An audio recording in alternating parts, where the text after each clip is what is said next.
Dear learners, अभी आज मैं आप सबके लिए लेकर आया हूँ practical guide to English grammar, जिसे केपी ठाकुर साहब लिखते हैं। उसी के एक नए चैप्टर 5 ऑक्सिलरी वर्ब्स के एक्सरसाइज 1 के सॉल्यूशन को लेकर, जिसमें करना क्या है, fill in the blanks with suitable forms of be be और ब्रैकेट में दिया हुआ है am, is, are, was, were. तो इनका प्रयोग करना है ना। Practical guide to English grammar book है ये। और आगे बढ़ूँ इसके बारे में बताऊं, उससे पहले बताना चाहूँगा कि अभी ऊपर में आपको आई बटन में एक लिंक नज़र आ रहा होगा, वो इसी बुक के इसके पिछले चैप्टर यानी चैप्टर 4 का है। चैप्टर 4 जो है वो आपको टेंस का चैप्टर था, तो उसी के एक्सरसाइज 15 का लिंक आपको नज़र आ रहा होगा। उसे आपने नहीं देखा है तो जा करके देख लें। टेंस का वो लास्ट एक्सरसाइज है। वैसे पिछले के एक्सरसाइजेज के भी आपको चाहिए वीडियोस, तो आप प्लेलिस्ट मिल जाएगा ऊपर में, दो सबसे इम्पोर्टेंट, वैसे नीचे भी मिलेगा, जिसमें एक ग्रामर का होगा और दूसरा जो है वो आपको इस बुक के नाम से जो है प्लेलिस्ट बना हुआ मिलेगा। उसमें आपको सारे एक्सरसाइज मिल जाएंगे और ग्रामर में आपको टेंस, वॉइस, ये जो वर्ब्स है, एक्सुलरी वर्ब, इनसे रिलेटेड भी सभी चीज़ों के वहाँ सोल्यूशन आपको, जो भी इम्पोर्टेंट चैप्टर्स हैं ग्रामर के, उन सब का मिल जाएगा। एक्सुलरी वर्ब का ही एक दूसरा नाम जो हम लोग जनरली बोलते हैं वो है हेल्पिंग वर्ब, तो उसी के बारे में है। लेकिन यहाँ पर ज़्यादा कुछ नहीं, यहाँ पर हमें सिर्फ जो है एक बात का ध्यान रखना है कि ये वर्ब बी, कहीं पर ब्रैकेट में बी ऐसे लिखा रहे तो आपको समझ जाना है कि बी का मतलब एम भी होता है, इज भी होता है, आर भी होता है, वाज भी होता है, वर भी होता है, और आगे आप ये भी पढ़ेंगे कि हैज बीन भी होता है, हैव बीन भी होता है, बिंग भी होता है ना। वर्ब बी का ही मतलब है ना। सबको, इन सबको वर्ब बी कहते हैं। तो बहुत ही सिंपल सा ये चैप्टर है। तो इसमें हमें देखना है जैसे कि एंट्स है, एंट्स डैश इंसेक्ट्स, तो कहेंगे कि आर, हाँ प्लूरल है इसलिए आर, तो सर वर्ड नहीं लगा सकते ना, बिल्कुल नहीं लगा सकते वर्ड।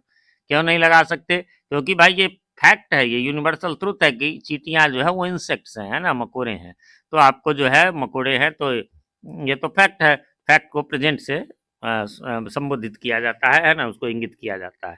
ठीक है, I dash going home now, तो कहेंगे हाँ I I am going home now, मैं अब घर जा रहा हूँ। तो क्या सर आई वाज भी तो हो सकता है? नहीं हो सकता। क्यों? क्योंकि यहाँ नाउ लगा हुआ है यानी टेंस। इसीलिए देखिए टेंस के बाद इस चैप्टर को रखा गया है। अब जिनको टेंस नहीं हो, जैसे नॉर्मली हम लोग हेल्पिंग वर्ब पढ़ा देते हैं ज़्यादातर टीचर्स कोचिंग में पहले, तो यदि इस बुक के आधार पर आएंगे, मान लीजिए कोई लर्नर है एकदम नया और उसको टेंस नहीं आता है, तो इसमें दिक्कत हो जाएगी। भाई हम वाज भी तो आई के साथ, यदि प्रेजेंट में एम लगता है तो पास में वाज भी तो लग सकता है। ठीक है, ऐसे ही आज आगे बढ़ेंगे हम लोग। जैसे नंबर 3 में आप देखेंगे bananas dash good to eat, क्या है तो आर लगेगा। फिर यहाँ वर्ड नहीं लग सकता। क्यों नहीं लग सकता? क्योंकि भाई बनाना ये तो सेहत के यानी केले जो है स्वा खाने के लिए जो है सो आर गुड, अच्छे हैं, है ना, खाने में अच्छे हैं। तो ये तो यूनिवर्सल ट्रुथ, ये भी फैक्ट है, इसलिए प्रेजेंट में होगा। हाँ, अब आ जाइए you absent, you dash absent, yesterday word लगेगा, क्योंकि यस्टरडे इसलिए वाज वेयर लगेगा, है ना, तुम कल उपस्थित अनुपस्थित थे। उसके बाद है ए पोटैटो डैश वेजिटेबल इज लगेगा, और पोटैटो इज ए पटेटो, इसका उच्चारण होता है पटेटो, है ना। ए पोटैटो इज ए वेजिटेबल, भाई अभी यूनिवर्सल ट्रुथ है इसलिए जो है इज लगा, और पोटैटो सिंगुलर है।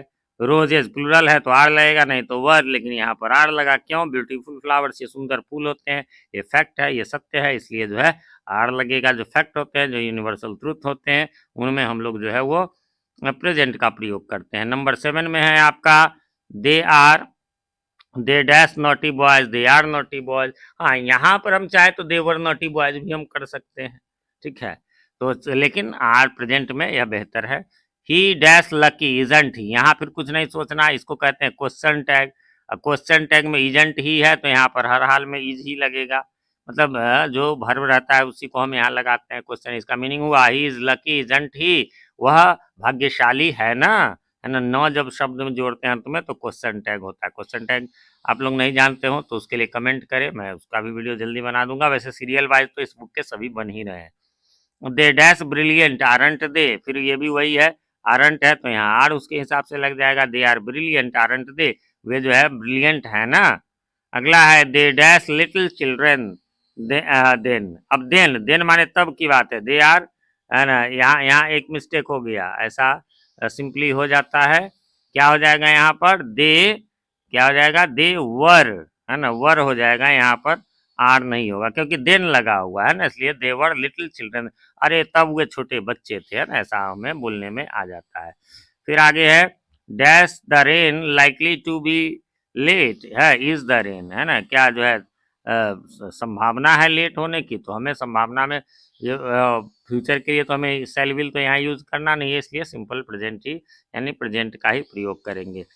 और बस आपका लास्ट एक रह गया, क्या है कि when dash you going to arrive, है ना, when are you going to arrive, कब आ रहे हो तुम, है ना, तो अराइव की बात है तो यह भी जो है वो प्रेजेंट में है, अराइव्ड वगैरह रहता तब हम पास्ट में रखते। तो छोटा सा एक्सरसाइज था लेकिन यूजफुल था, हेल्पफुल था, उम्मीद करता हूँ आपको समझ में आ गया होगा।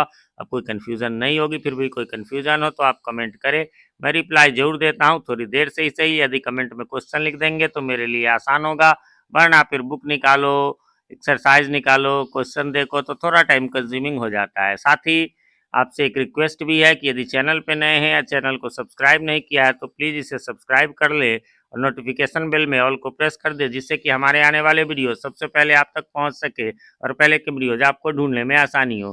साथ ही मैं आपके लिए इंग्लिश का कंप्लीट सॉल्यूशन लेकर आता हूं, तो इसलिए आप लोग सब्सक्राइब जरूर कर ले। वीडियो पसंद आए तो लाइक करें, ना पसंद आए तो बेशक डिसलाइक करें, और जब पसंद आ जाए तो अपने नियर एंड डियर वंस के साथ शेयर करना ना भूले।